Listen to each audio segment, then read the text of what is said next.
बिस्मिल्लाहिर्रहमानिर्रहीम। शुरू करती हूँ अल्लाह के नाम से जो बड़ा मेहरबान नहायत रहम वाला। आज हमने ना खट्टी मीठी चटनी बनानी है कच्चे आम की। 1.5 किलो मेरे आम है, 1 पाव शक्कर है, ये थोड़ा सा ऑयल है, ये दड़ा मिर्च, नमक, कलवंजी, सौंफ, लौंग, छोटी इलायची, ऑयल डाल के तड़का लगाने लगी।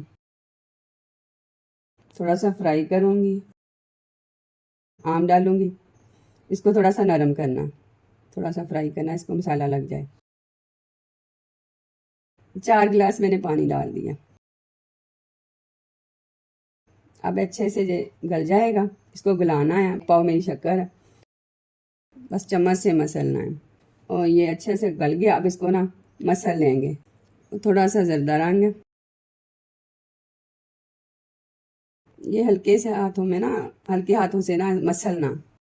सिरका डालना आधा कप। ये सिरका इसलिए डालते हैं भी खट्टा भी हो और ख़राब भी ना हो। चटनी ख़राब नहीं होती, जितने दिन मर्जी पड़ी रहे। ये चटनी तैयार होगी, खट्टी मीठी आम की चटनी। आप भी बनाएं और खाएं, मज़े की बनती है। ये मेरे बच्चे ना नाश्ते के खाते हैं पराठे के साथ, उनको पसंद है। अल्लाह हाफिज़।